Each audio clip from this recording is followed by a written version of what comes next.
thank you so much, Mayor Bass, for joining me. I know you've been all over the media talking about the issues of ICE and their invasion. I will call it an invasion into our great city of Los Angeles. And it's getting really scary. I have to tell you, the nonprofit I run, Special Needs Network, we've had several of our employees where ICE members or ICE agents have actually scooped up relatives and creating so much fear in our communities, in the businesses that we run, in the work that we do. I want to show you this viral video of a woman asking alleged ICE agents for identification when they showed up at a car wash. Take a look at this and we'll talk about it on the other side. Can I see your badge, please? My badge is right here. No, I don't see it. Yeah, it's right there. No, I need to see it. No, this is kidnap. This is kidnap. No. This is kidnap. This is an immigration inspection. This is a You can kidnap. record all you want. Just please stay out of the way so you're safe. Okay? I am staying out of the way, but it is also my right to record. Yeah, absolutely. Record all you want. I agree. So this is fucking kidnap. Because you guys just show up and you do not identify yourselves, so they don't have to go. They don't have to go with you guys. You identify yourselves? Oh, yeah, I just identified. I need to see the badge. Oh, no, my badge is right here. No, that is not your badge. It is. It's not your badge. You know what? I do have a little bit of education, and I know that is not your badge. Wow. So, Mayor, what do you know about these operations where these guys are showing up with masks on, without badges, and are just scooping people off the streets? Well, you know what? It's terrifying people because you don't know who's who. We don't have this documented in the city of Los Angeles, but we know this has happened in other places in the country where the criminal element views this as an incredible opportunity, a carte blanche. They can just mask up and go out and just snatch people and say they're arresting them. So you have people that are showing up in unmarked cars, regular cars though, not like SUVs or anything like that, regular cars, tinted windows, maybe no license plate. They get out of the car. They might be dressed in regular clothes with the vest on that, I'm commenting some of the vests looks like they got them online.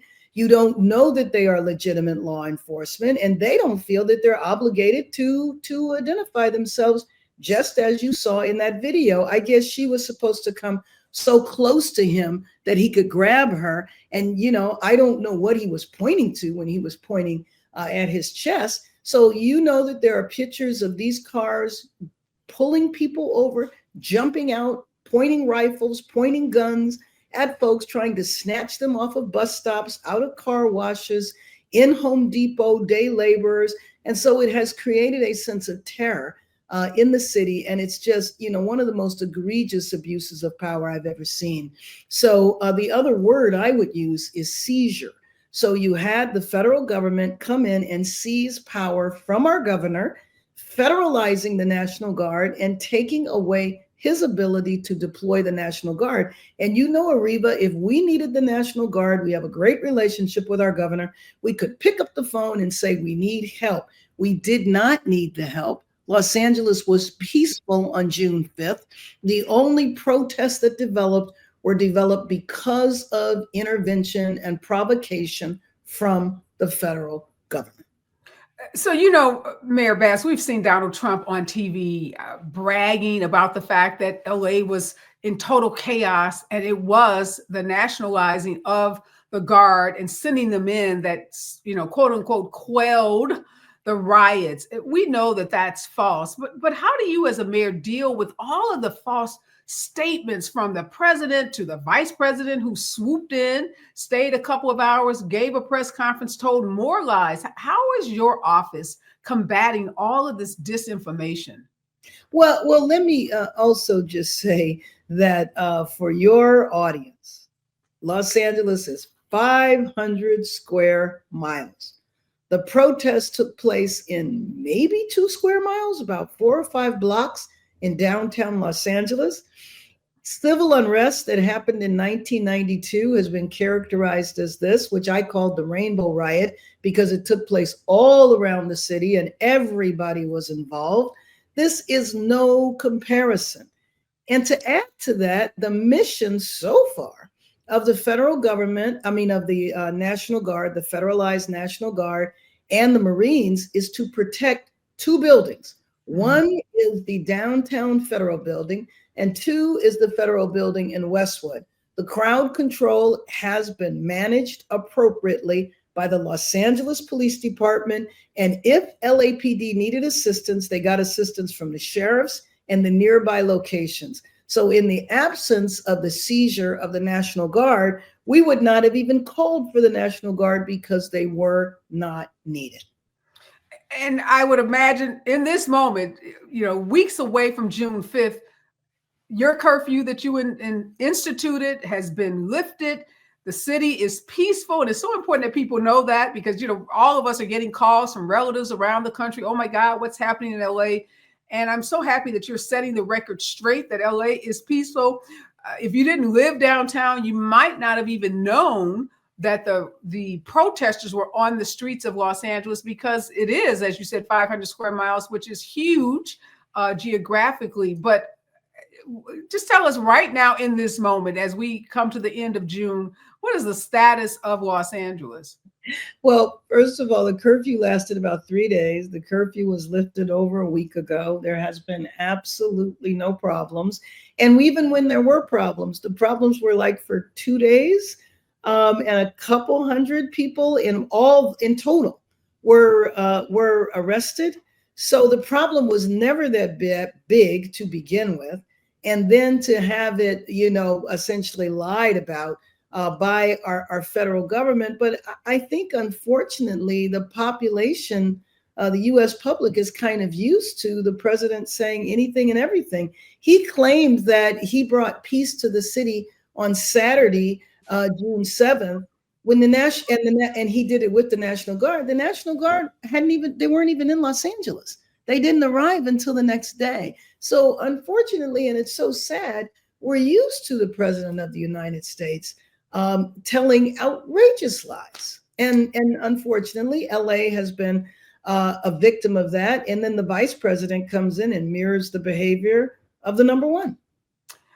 And Mayor, it's so distressing to see how immigrants or even undocumented immigrants are being painted as the villains. Talk about the economic value to a city like Los Angeles from immigrant workers. I was reading an article in the New York Times that said there are 400,000 jobs in factories that cannot be filled because Americans have been, we've been telling kids for 3 decades to go to college, and baby boomers are retiring. So there's no one interested in factory jobs that are typically filled by immigrants. So this whole push to, rid the country of immigrants is costing us in huge amounts in terms of the economics. And Areva, we have entire sectors of our economy, our local economy, that are run by immigrant labor, and they could not function as you described. Downtown, the garment district, 4,000 individual businesses have been a ghost town. If you go to areas, to the immigrant communities, you have restaurants and other businesses that are dying on the vine because the customers won't come, the workforce won't come because they're afraid. So this is a major blow to our economy. How are we going to get the rebuilding done after the fires? The report is 40% of the construction industry is immigrant labor. I think that's a very that is underestimating. I think it's more like 80 to 90%. How are we going to be able to get this work done with the workforce being terrified and terrorized? So, Mayor Bash, you served in Congress. You served with Democrats. You served with Republicans. Republicans are supposed to be, the fiscally conservative party. Republican congressmen from the state of California, they understand this economic reality. Where are they on these issues? Because they know, like you just said, that we can't rebuild Los Angeles after the fires. We can't get LA ready for the Olympics and all of these amazing sporting events that are coming without immigrant labor. They know the economic toll that it will take on California if we don't have that labor. Are they saying anything of consequence that could push back on these policies of Donald Trump? Well, let me see. The issue of consequence that I saw from one of our Republican Congress members is to file a resolution condemning Los Angeles. That is what they're doing. They have to toe the line. They absolutely know that this is false, but they are not going to get out of line because they're fearful that the president will come after them. But yes, introducing a resolution to essentially condemn Los Angeles and say that the reason why we had the disturbance that we did is because the city leadership is paying for people to negatively impact the city. So I can't think of anything more ludicrous than that. So even the Central Valley Republican lawmakers not saying anything out of this fear just described that talks of the impact to the Central Valley, where we have all this farming, and we know that the labor that those farms depend on are mostly immigrants, and some of them undocumented immigrants. Yes, and I think people outside of California don't realize that California is an agricultural state. Now, not Los Angeles in terms of we're not an agricultural city, but our state is, and the nation depends on the agriculture from from California. And yes, that industry cannot function without immigrant labor. And I just want to pivot for a minute, Mayor Bash. You served in Congress during the first Trump administration. We are at a critical time in this country, not only around these ICE raids and what's happening in Los Angeles and other parts of the country, but also looking at missile strikes that were ordered by Trump, as it relates to Iran, and many asking, did he overreach? Did he have the power without congressional authority to even launch those missile attacks? What can you tell us from your time in Congress in terms of what should have happened before those missiles were launched? Well, what should have happened is he should have gone to Congress for congressional approval, because it's only Congress that can declare war. But I will tell you that there's enough loopholes in the War of Powers Act, and that's what he is using, are those loopholes that say if it's a limited strike, that the president can do things. The members of Congress don't agree with that, and I certainly was there when this came up before, but that is what he should have done. But then again, we could talk all day about things he should have done, things that are consistent with the rule of law. Even if a court decision comes out and tells him that he's outside of his authority, it doesn't mean he's going to follow the court decision. Are you at all encouraged, Mayor Bass, that the overreach that we're seeing from Donald Trump, if it's related to the strikes on Iran or the ICE raids and the inhumane way in which they're being carried out, that we may be seeing some softening in his support, if not from the MAGA voters, but maybe those independent voters and some of those Democratic voters that voted for him, that may suggest some success for Democrats, in the upcoming midterms next year? I do think that is correct. And I think there's been a lot of documentation about softening in the polls. Yes. And what do we do in LA? Just, as we wrap up this interview, what should we be doing to protect vulnerable people in our community, like those employees that work for my nonprofit who are fearful? And I should tell you that we're hearing that some of our families won't bring their kids to the autism center. Some of them may not be coming out to our free summer camps. Some won't participate in a lot of the community events that organizations like Special Needs Network and others are sponsoring, again, out of fear that they may be scooped up if they show up at any of these locations. Well, and the reality is that fear is accurate. That fear is real. And I think it's important that we make sure that the people in our universe stay very well informed, and that we have telephone trees so that we can contact people if they're not afraid. If they're too afraid to come out of their house to go to the grocery store, and we need to assist them. But I think that fear is real. There's a long article in the LA Times today about children not showing up for their well child pediatric appointment where they get their vaccinations and exams because they're afraid to go into a doctor's office. So this is just, it's just so shameful, because it's for no reason. When he started, he said it was about violent felons, gang members, and drug dealers.